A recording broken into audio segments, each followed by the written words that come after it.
Welcome back, everybody, to Urban Decay Podcast, episode 26.5.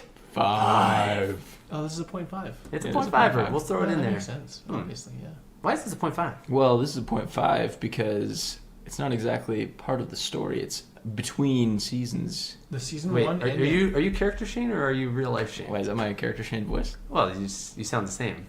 Well, He's both Shane. So I just want the listeners That's to the know whole that thing, you're man. not role playing this right now. You're just saying that's true. I'm Yeah. acting right now as Shane in real life, not Shane in a zombie world. You're acting like Shane in real life. That's right. All right. Oh, that is meta. So many levels. Okay. Anyways, So anyway, so welcome to the recap of season 1. I think season 1 went okay. I think that we had some ups and some downs. Oh, for sure. Mainly downs. everyone made it out of season 1 alive, though. Yep, that's true. Yeah. That's the big news here. That is the biggest thing. And, well, not everyone. We had there was was some losses. several deaths. Chris was the first person that aside from the person we killed at the gun store, that's the first Oh, that was human we wild. saw that died, I think. Was that before the military in the streets that we were shooting at as well? Oh, yeah, that happened too. Oh, I don't even remember chronology anymore. Yeah. So much happened in season 1. So much happened, and another thing that I'll just bring it up now, the sporadicness, is that a word, of our play sessions was so that we would forget so much so fast. Like it's almost May, and we started in May Yeah. when we started playing in Yeah. the game. In the game, we've gone a week. In real life, we've gone a year. So thinking sometimes back, we forget some stuff. That makes it very difficult. It's hard to remember Totally. everything exactly the way that it happened. So if you're burning through episodes on your iPod or whatever you're listening on, then probably their phone. yeah, it all happens pretty quick. Oh yeah, everyone has phones, right? I literally still have an iPod. Brandon closet. has It's a like- flip phone. Yeah, that's Brandon what owns a flip phone. It's true, and he's the best for it. And also, That's I why just I'm the best. what I want to do is I want you listeners to go back a year in your own life and how rusty are you thinking a year ago, right? So, and that's not to that's not to excuse us if anything. It's just the reason why sometimes we're like, what happened again? And then we sit there for 20 minutes explaining, trying to figure out exactly what happened. And we're thankful for the writers, the people that wrote us in and kind of like tried to correct some continuity things. Yeah. Because that's super helpful. And Yeah. anyways. But, And it's funny because in spite of like the fact that it's been a year, I mean, John, you listen to the podcast probably more than anybody. I do, yeah. The reason we did this was so that I could listen to it at work. And then like frequently, like And I go every- back and listen to the episode or two Yeah. before the Before first our play PlayStation. session. But then And I gotta be honest, I have never listened to an episode. Not even one time. Shane only listens to popular podcasts. He doesn't think that we're good. And I think he does. He's been trying to get off the show for a long time. Yeah, seriously, I've been like, Brandon, just kill me off. Wait. Why do you think he's trying to run in and fight all the time? Classic Shane. Just kidding.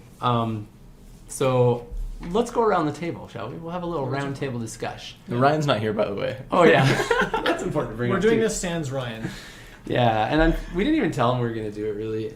But, Well, we didn't really know when he left. Also, Yeah, he's that's true. living in but it's his own fault for so moving away.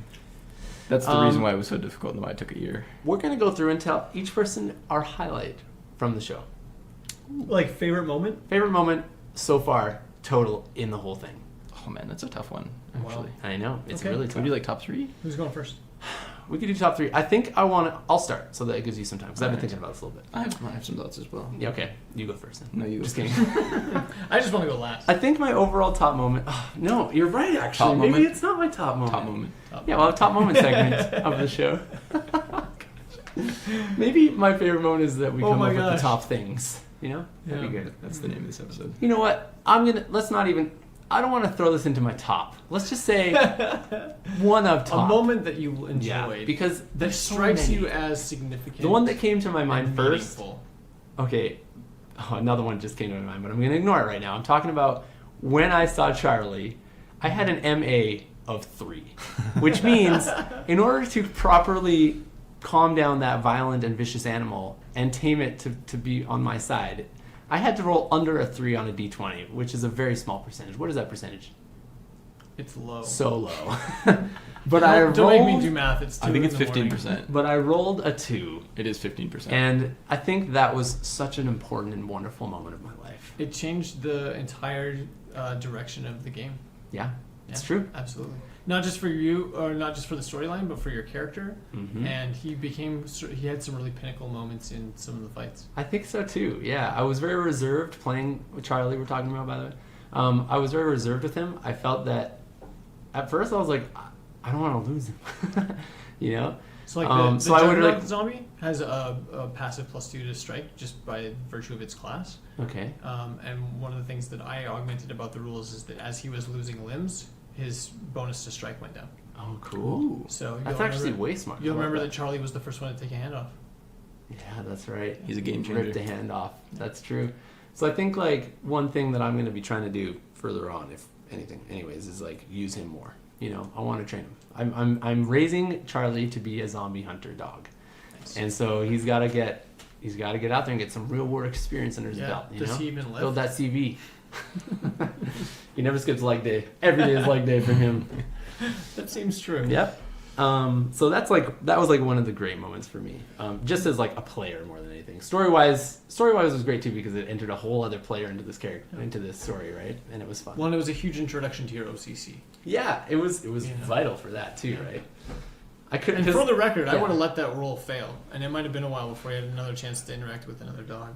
Also, another thing quickly before we go on is Brandon doesn't use a screen, so he rolls everything straight out. Yeah. Which is it's like very, very terrifying as a player to just sit there and like see your imminent death being rolled out in front of you. True. Because Especially if they have this really reliable die. Yeah, he rolls over know? 17 always, I feel like. Or I'm 15, rolling 16, high. 17. And that's part of why I like to not use a screen is that if I was getting rolls like that all the time, you'd be like, oh, come on, like this guy never misses. Like he's not even giving us a chance.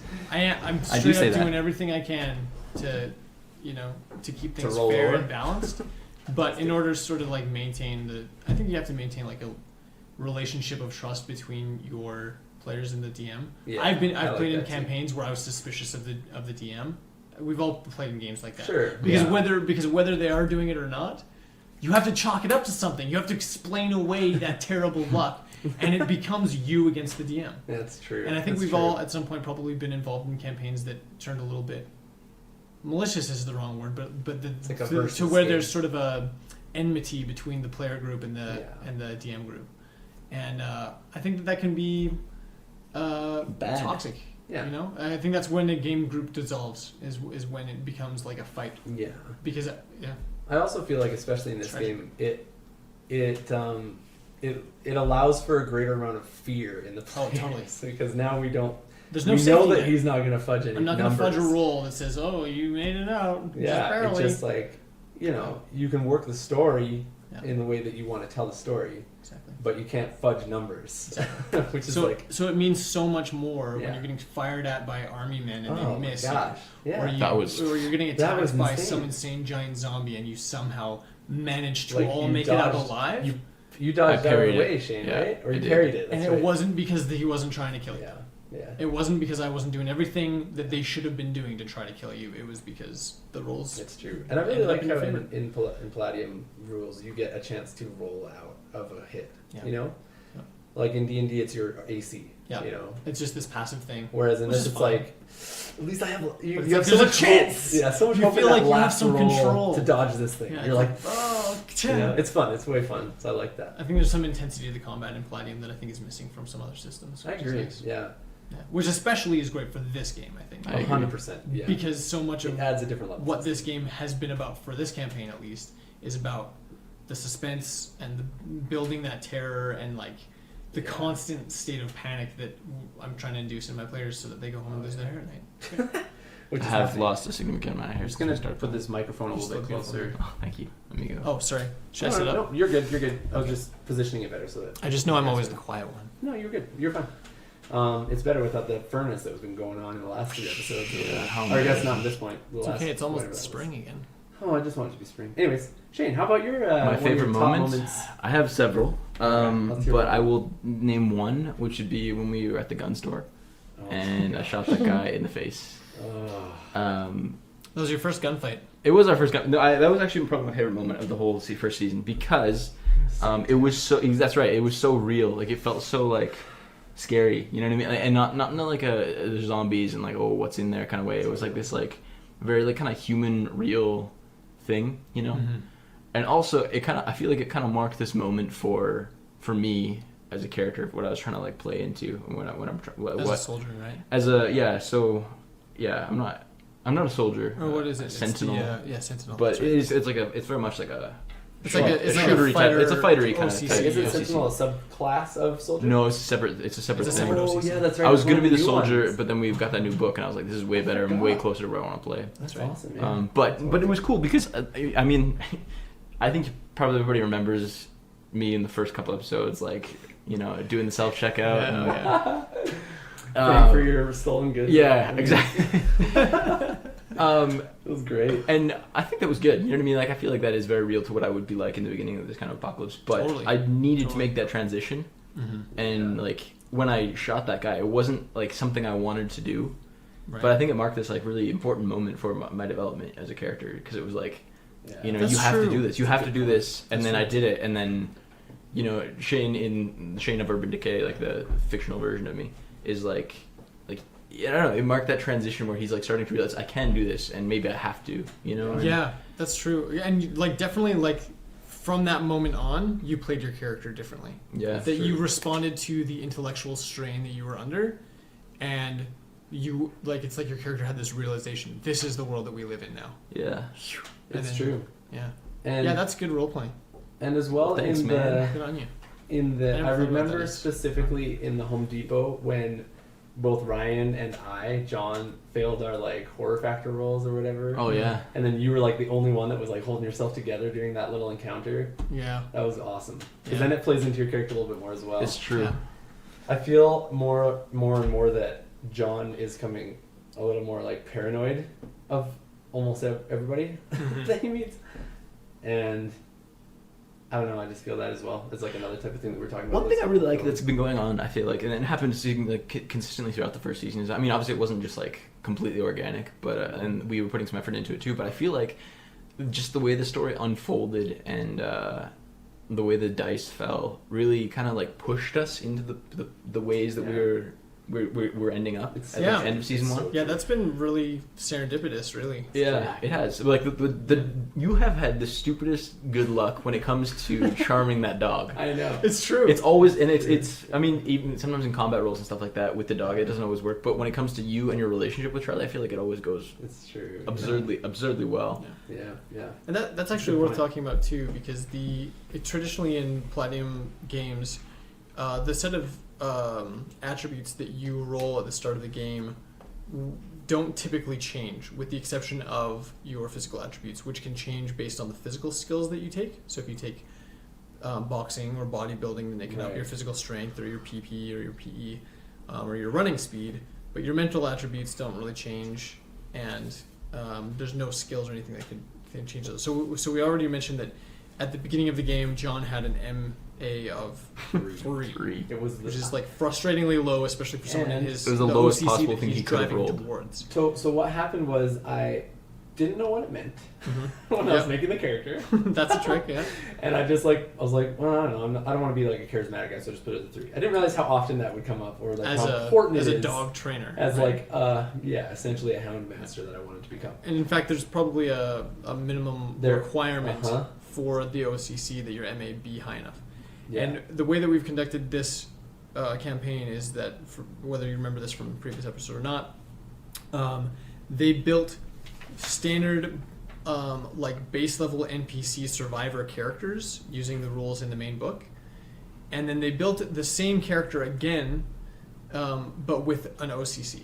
Yeah, with like a proper hero class. And throughout the entire season 1, they never like leveled up the way that you would normally level up. We're keeping track of milestones rather than experience, and they're building towards becoming the characters that they rolled when they rolled their OCC. And part of that change I allowed that to include a change in stats. And the reason that I allowed for that is because being thrust into a different world, I mean, it is a different world. You're in the same city with a completely different set of survival skills in order to proceed through life. And over the course of the last week or however long it's been game time, you've been through so much that I think that things like your mental endurance should be challenged. It's true. You know, and there's I think psychologically there is an impact that can be expected, and so I was like, you know what, things are going to change. We're going to let them change so that you can build the character that you want to build. And we didn't roll the final characters until after we played a few sessions, so that each of the players could have a better understanding of the system, what they want out of their characters, what's working and what's not working, so that they can sort of prioritize, you know, what if I have a bunch of 3d6 rolls for my stats, can I shuffle those 3d6 results to get the best possible combination for the type of character that I'm trying to build. And so I allowed for that. So like I said, normally you wouldn't see a lot of those stats changing. And once they have their final characters, which will take place in season 2, then the stats won't change at all. Like with again the exception that they take physical skills. But yeah, I think it's funny though too that like even physically we could be changing, right? Yep, totally. Using muscles we don't usually You're running use. around a lot. You're carrying weapons. You're carrying stuff tools. you wouldn't normally do. Like you know. Yeah. That's the cool thing about the human body, you know. Wow. It changes. Anyways, Brandon. favorite moment. Top moments. So Plural. 'Cause we got mine lots. isn't so much as a favorite moment, but sort of a favorite point of interest in the story, which is and like this. Honestly, it goes without saying. Like I shouldn't even have to say it, but the introduction of Evie's character into the story was so big for me, and not just because I'm really attached to the character, but because I didn't really accurately predict. I had some intentions with it. The intention was it's sort of it's a focal point for the 3 NPCs to sort of they were meant to feel some responsibility for her. It wasn't a mistake that it was her father that was killed in the car accident at the beginning of the campaign. Mm-hmm. That wasn't a mistake at all. That was extremely intentional, because now they have this. First of all, they know that she's functionally orphaned, because they don't know the condition of the mother, and that because they were present for the death of the father, they'd feel an increased weight of responsibility for this daughter. Totally. And I didn't know where that was going to go. They had already dropped Brendan off willy-nilly at the football stadium and just driven away like it was no big deal. But she was inserted. It was a big deal, okay? She was inserted as a mechanism to sort of bring them together, and also sort of like restabilize everybody. Because those first few episodes, man, you guys are just all over the place. We are so all over the place. And rightly so. You're panicked. You're freaking out. You don't know what's going on. You don't know what to do. And now it's like, well, whatever else we have to do, this is priority number 1. Yeah. And totally. And that was sort of the predicted intent, but I didn't know how long it would last. I didn't know the degree to which people would be attached to her.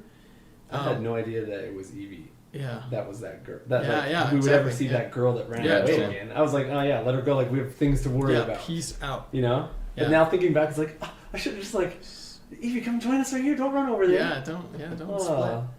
So I love that was big. But the most rewarding part about that whole thing is that we lost her. Is that so I built Evie's character. Well, I don't know how much I should go into that, but so I built Evie's character around. This is gonna make me sound like medium crazy, and I'm gonna allow that for the sake of. Are you sure you want to put this on the internet? Yeah, totally. Right. So like I had a dream one night. It was after the campaign had started, and I'd been working through a lot of ideas, and I think as anyone does, you process a lot while you're sleeping. And I woke up from a dream, and I had this like really vivid dream about this character that existed in. It wasn't necessarily a zombie apocalyptic type world, but I basically literally dreamt up Evie, and with like a startling degree of specificity that we've never gone into in the campaign. But in the dream, the character was specifically Jewish for reasons that totally remain unexplained to me. I mean, I'm interested in Jewish history and culture, but I'm not Jewish myself. I don't know very many Jewish people. So the reason, I still can't figure out like what I was thinking about that sort of attracted that in my dream. And then the very next day, I went to an estate sale with my friend Andrew. I was down in Lethbridge, and I walked into this house, and one of the items on sale in the house was a menorah, and I can't remember the name of the widow for the estate sale was for. It wasn't so. Evie's full disclosure here. This is actually a reveal. I don't think we've ever said it in the show, but Evie's name is Geneviève. It's a French name. Oh, you heard it here first, listeners. Yeah. Wow. But I think the name of the widow in Lethbridge from the estate sale was Evelyn or something like that. Oh, cool. And so like the fact that there was this weird little, serendipitous crossover moment in real life was like, ah! And then we left the estate sale and I was like, oh, I unloaded to Andrew about this crazy dream that I had about this. The rest of the dream is unrelated to the character in the show, but that sort of became the seed that generated Evie. And so the fact that all the player characters got so interested and attached to Evie in ways that I didn't really anticipate has been really rewarding for me because I was so attached to her from the get-go. And that's been cool. That's been really fascinating for me. Also want to talk about the there have been people that have been messaging about, oh, you're just knocking off The Last of Us. Oh. Yeah, you mentioned that. I'm like, guess what? Our GM Brandon has never even played that game. So my brother, he's never played it. My little brother loves that game, and for the past 6 months, good reason because it's amazing. It's a great game. Since shortly after we started this campaign, it was probably August or September by the time we started. He was like he'd been putting off playing that game, and some other friends had been encouraging him to play it, and he finally sat down and went through it. And by the time I got to the end, he was like, "Oh my gosh, Brandon needs so badly to play this game and get the story and do the thing." And I was like, "Man, I don't have time. I'm in my master's program right now. I'm doing my thesis. I'm doing all this stuff, and when am I gonna have time to?" I was also engrossed in another video game at the time, so I didn't have time for another game. And Brandon is a unit gamer. He plays one game at a time. I like to play one game at a time, and I really enjoy multiplayer. I'm a social gamer. I love to interact with people, whether it's online or in person, and so that restriction has always sort of just kept me at arm's length from The Last of Us. Having said that, I've learned enough about it from people whose opinions I respect to know that it would be a really perfect game for me to play through. And I did grow up playing the Resident Evil games. Yeah. And so that I also kind of don't want you to play it because I love that I can say this, that you've never played it. Yeah, right. But guess what? The Last of Us wasn't the first person to do a dude with an innocent child type of thing. Oh, you've read The Road, Cormac McCarthy, super good. You've never read The Road either, Brandon, which is also really cool because it's very much older person with a younger person trying to survive in some sort of apocalyptic world. Also, Evie is not the typical and Evie is not the typical hopeless archetype. She's that's kind of one of the things I like about it. Neither is whatever her name is in The Last of Us, really. That's true, I guess. But this one thing I like about her is she's not just this little. I have a soft spot in my heart for Waterworld with Kevin Costner, and I'm not even kidding about that. I bring it up all the time. Always kid about that movie. It's a movie that I thoroughly enjoy, and it has that same sort of dynamic for part of the film. Kevin Costner's character gets introduced to a woman and her.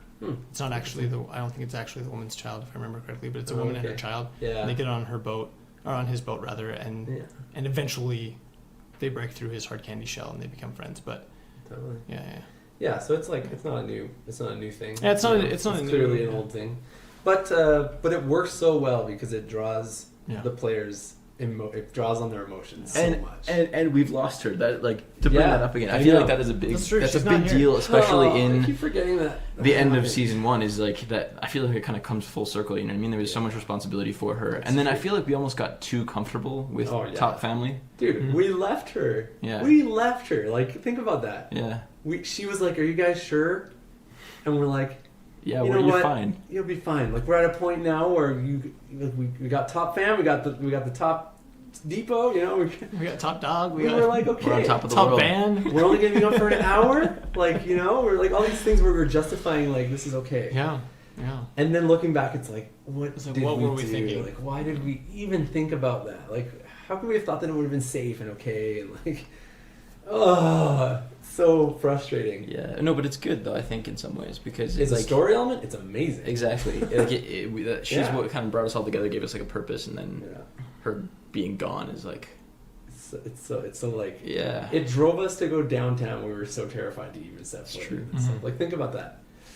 Like I think I said it. I was like, it's the only reason that I'm ever gonna go after that flare. You know, it's like because it's because there's a chance that maybe somehow it's them. But there's Also, some kind Keith of and Marilyn are connection. pretty legit, so I mean, I don't know. I'd like to find them too if they're not dead. Yeah, it's true. It's true. I'm definitely less drawn to them as I am to Evie, but they're great. They're super great. They're Yeah. super vital for us as well. I think as a thing. So As long as we're sharing trivia too. Yeah. When we say we, I mean me. But so I base some of the character concepts for a lot of my NPCs around.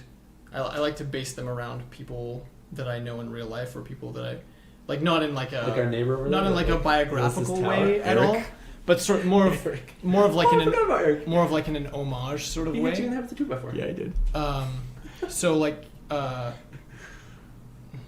so I grew up with a comic book guy. He was my nerd shop owner. It looks like the guy from The Simpsons to me right now, but I'm sure. That's what I'm you know what? imagining And as well. like in terms of personality, like I think there's a comparison to be made. He was always really, really smart. He never had the same, or at least to me, he never seemed like he was condescending the way that the Simpsons comic book guy is. Okay, yeah. But down in Lethbridge, there's a great shop called the Treasure Chest. It was my comic book shop, my magic shop, all growing up. It's Yeah. where I bought my first set of dice, and it's owned by a really great man named Keith. And I didn't base like all the character points on Keith around Treasure Chest Keith, but as sort of an homage to like the other people that sort of facilitated my love of this genre of game. You know, he sold me all my Palladium books when I was a kid. Cool. Yeah, You know, yeah. that's where we went to buy them.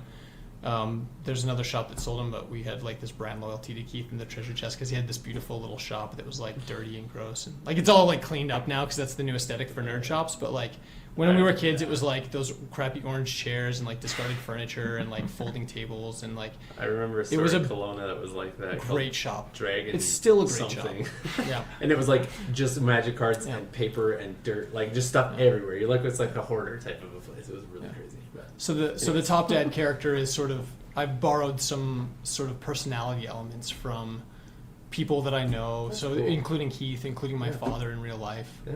and just people that I look up to and respect. And I sort of like pull on some of those virtues and things and attach them to characters to sort of help me as a storyteller round out what that character might be like. That's cool. And yeah. Some of Ryan's professor in there. Oh, I mean, I don't know Ryan's professor, but sure.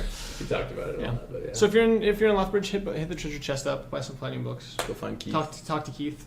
Drop Brandon's name and get how much of a discount would you get? Probably a 0% discount.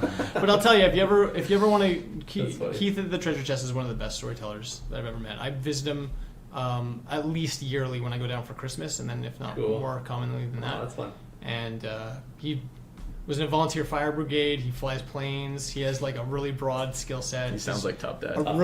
He's a really fascinating person to just get to know. Maybe Top Dad took us And, down on a flight somewhere. Anyways. Why didn't we even check the airport? Does Maybe Top they're Dad there. have kids? John's having brainwaves over here now. Now we're stuck downtown in some building. Anyways. Yeah. So good. I want to just like go through those are our highlights, eh? Those are some good highlights. What do you think Ryan's highlight would have been? When he got his first Getting his drone? Raspberry Pis. his Raspberry Pis. I think Ryan really, really, really enjoys the idea of thinking outside the box Yeah. when it comes to these kind of things. He's a puzzle solver. Oh, yeah. He is very much Oh, a puzzle yeah. solver. That's the way he Yeah. plays every game I've ever Three played with him. things. What does that sound like? 3 things. Yeah, that's right. Number 1. I have 3 questions. 3 questions. I love it when he does that. It's the best. But he's very much like that, and I think that he likes having the drones. He likes being able to get like a bird's eye view on things, and that's not something you would typically in what zombie story or game or anything like that is that even like on people's minds. You know what I mean? I'd like to really zoom out and see the big picture. Yeah. I want to make a really Yeah. clear and analytical decision about what to do next. And like not even in our area, but he's also doing this online. That's the other thing. That's the thing I was gonna bring. That's thing number 2. huge. You know, if I was is he does that whole thing Yeah, where he's like that's good. I'm checking out what people are saying on the internet. I'm posting things on the internet like nobody does that in any zombie story I've ever heard of either. Survival, You you're know? not thinking like, I hope I can help some dude in, I don't know. Ryan's he's definitely good at that kind of thing. So maybe Yeah. it actually was his highlight to go get his raspberry pies. I don't remember what he did with it. I He honestly built something don't even know on what that this means. drone that does this poking motion, but like Yeah, it was never- for the air we horn. never- He for the hooked air one of the air horn. horns up That to was it. for him, I don't think he ever finished the air horn, did he? I think he did. Are you telling me that one of these drones has an air horn attached to it? It's the whole probably time? broken now because that stupid. Well, and he lost one of the drones too, right? He sent one with Evie or something. Oh, that's- No, I thought I we don't got even it know what back. happened. I thought we got it back. I don't remember. It's been a year. We're doing that thing on the podcast again where we sit there and think. Yeah. was that We're just the like right reminiscing. It's like, how did that happen again? Yeah, we apologize for that. That's I don't like apologize for that. I think it's great. It's good. It's fine. Like I think that's another thing that we wanted to mention here is that like obviously like in a perfect world we would have been playing every week. You know, Yeah, that's we true. do like an episode a week, and we pop it up, and we'd have some great interaction with everybody instead of like waiting 7 episodes to get a question read on the air, and like because we were stockpiling every time that we get to play and Yeah. uploading one a week. But guys, life's going on. You know what I Life mean? goes on, I went you to know? Shane Europe. was gone for 4 Ryan months. moved to another city, like Ryan's, for real. Ryan lives, what is it, 3 hours away from It's you? like 3.5 hours away? Well, yeah, it's 3ish. Yeah, It's like John's getting married. Like these I'm are engaged. These We are, got these are like things. we had to cancel Brandon because was we were doing his engagement. thesis. Yeah, that's true too. But yeah, I was unavailable. Like we're talking like real big life things that are Yeah, happening. yeah. So even it- like finals is like a good reason to not even need to be playing too much. which and you're I've going got through right those. now. Yeah. Yeah. So thanks Shane for even coming out tonight. No problem. I actually have a couple more weeks before those really hit high gear. So. But it's like now's the crunch time to start going. It is. Yeah, that's okay because we've got, now we've got some Now we've got episodes some in the bank. stockpiled. But you guys don't know that because you're going to hear this way later. Fourth wall.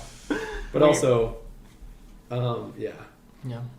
So I think like we thoroughly discussed. I think that it's obvious what our relationship with Top Family is. Like I think that we all know and love them, and I think like a considerable amount of season 2 would be searching for them. I think that will be our primary goal. I think like That and figuring out what is going on with. And it's hard to say. it's hard to say. We don't 'cause know. maybe We don't it's know. Season 2, I don't know. It's true. I think like a bit of me might be like, you know what? They're gone. How much, and how to what point are we going to continue to search for them? Yeah. That she's not my daughter. You know. Are we going to pull season 2 You know, of they're not Walking my Dead? actual parents. Like those thoughts will start running in our heads when we're like running out of food or we're like, you know. So all of that stuff we're gonna have to take into consideration.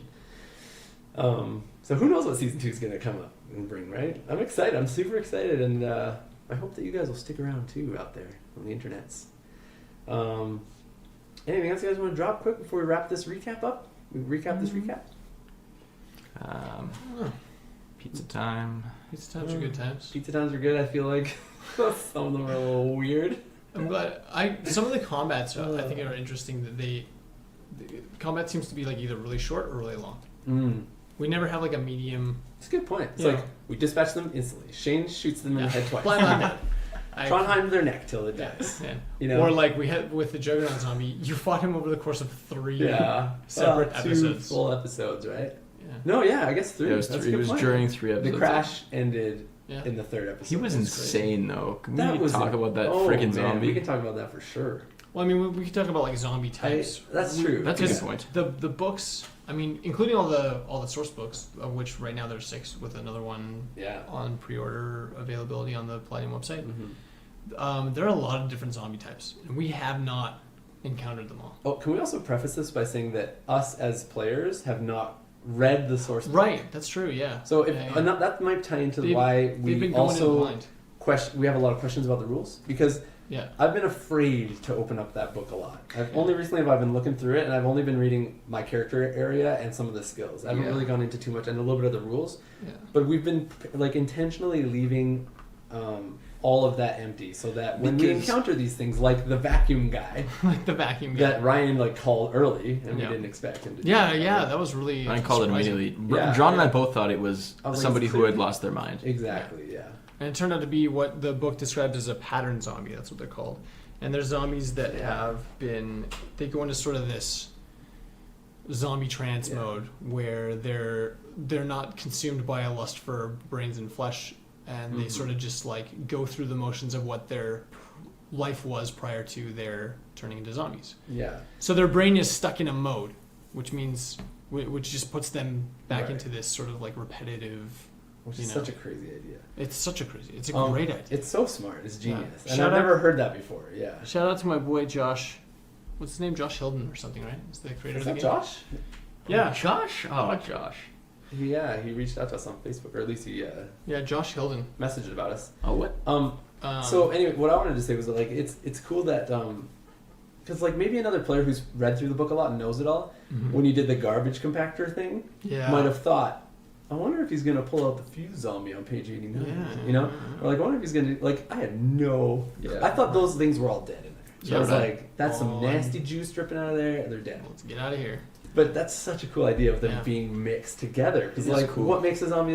You know? And I agree with John. I don't want to read the books Yeah. because I think Brandon, you've changed the lore a little bit, right? A little bit, yeah. So Yeah, even but even the stuff okay. that's the same, I don't want to know it. You know what I It's mean? true. Like, Yeah. I don't want to be I don't have the preconceived spoilers. notions of what's going to happen. I Yeah. love the surprises that Because have that's been what thrown that's at what it us. would be like, and that's what it should be Yeah. like. You know, we find out how this world works.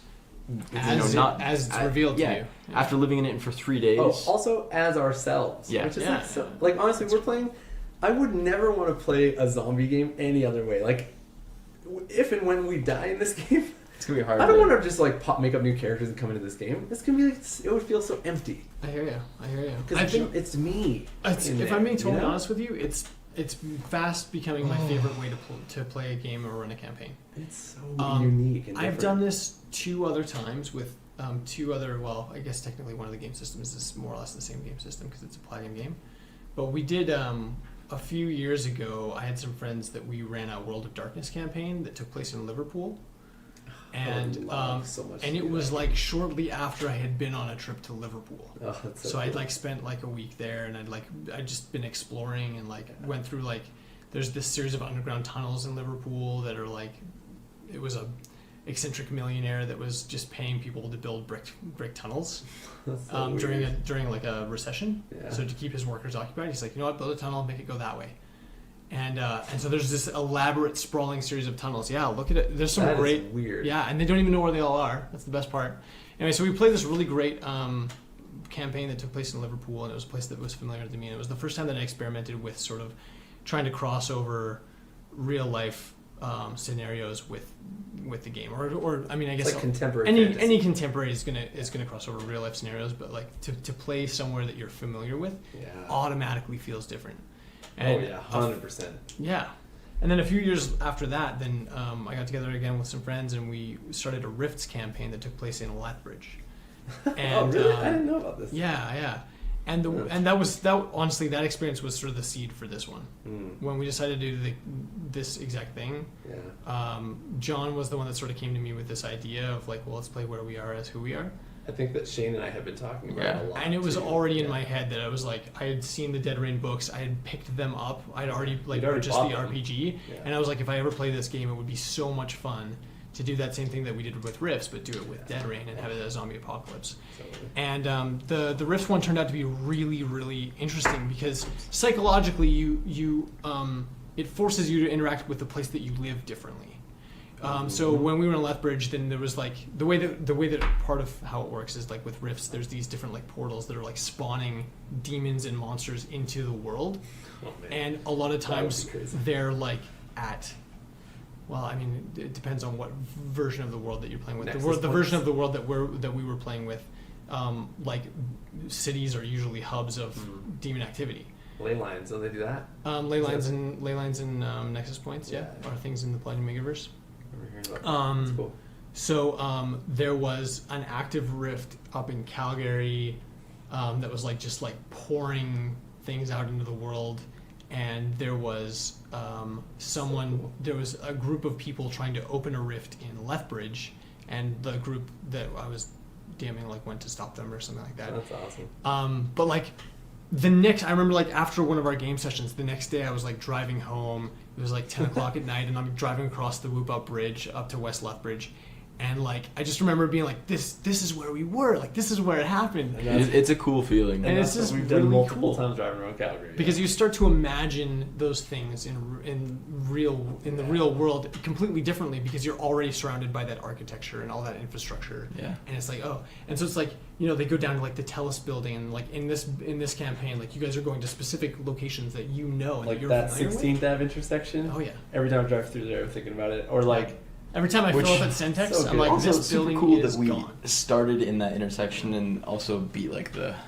and then concluded the that giant Yeah. zombie. Monster Yeah, there. Yeah. literally came full That was circle. legit. That was That so was sweet. unintentional. It was. I actually didn't even think about doing that until I was like driving that way. Then I was like, oh, you know what? This is like the This is end. where This it is all where it all started. started. Yeah. I think I said it in there. I was like, oh, I think this is where it all started. Like, I'm Yeah. gonna end it all here too.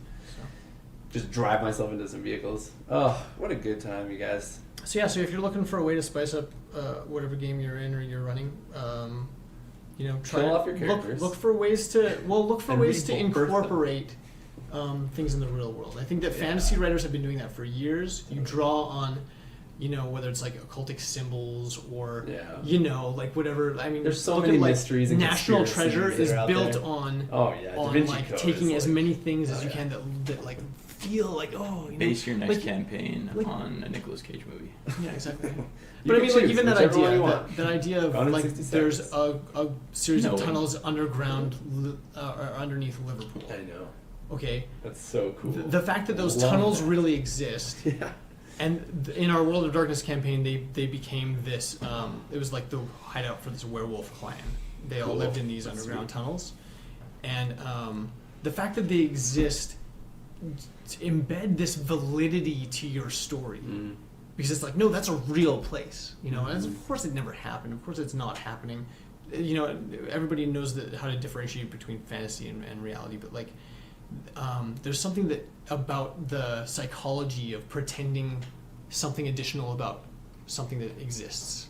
You're not creating everything. You're augmenting things that already are real. For me, it's kind of like when I was a kid, I would play, you know, Ninja Turtles. Yeah, totally. And like the basement was the sewers, and Yeah, like, yeah, you know, and like go outside and I'm like swinging on trees or whatever, and like this is like it's just like everything was a different world to me in my childhood eyes, and it was, I feel like that similar connection is happening in this game too, where it's like, you know, you're a bit of like where like our house was a big part of the first season, Yeah, true. like that we're sitting in right now. You know, that window was blown out, we had to fix it. I'm just pointing at it right now. You know, like that stuff's so cool to be able to just sit in there and look and like. And that's why it was so fun when, I can't remember your name, I'm so sorry, listener, who wrote in with the mapped out plot of like our journey. They had mapped out like all the different Yeah. locations of the story. Like this is where this happened. This is where this happened. Yeah. And like a lot of their A lot mapping of it was locations super were like close. right on.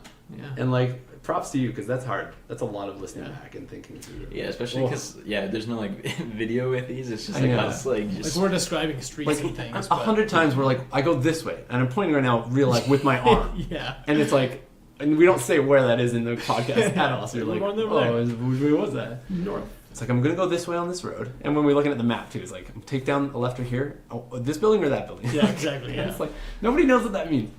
Yeah. And so, but like, people are, that one guy was he was definitely super figured it dedicated all to out. that. Yeah. He was really close. Anywho, we better wrap things up here. Thank you guys so much for following Yeah, us yeah, on this thank you. huge You guys the journey. best. It's been such a fun time, and yeah, just be ready for season 2. I was gonna drop something about you going to Palladium Open House. We'll talk about that. But we'll get there. this episode will be released after that. I'm Oh, pretty will it? sure. I'm pretty sure, right? When is it? Well, you could drop this one and then we could drop the Platinum ones. No, we've talked about so many spoilers, dude. Oh, no, because like, Or whatever. it's 3 We weeks. talked about the vacuumer guy. That's Anyways, like that's like the no. last thing. Yeah. Anyways. So if you go to that, Yeah. look for him. Yeah, I'll be at the Platinum Open House. Still trying to bully John and Yeah, Shane. there's a small... I Okay, let's roll and see. Literally, pretty much cannot go, but that one. Ryan was considering it today, and Yeah, if Ryan gets going, then maybe I'll come and whatever and blah, blah. So, thank you guys so much for all the support and love that you've shown us over this year of us playing, actually. It's been almost a full year, exactly. And be sure to check us next time. Bye. bye.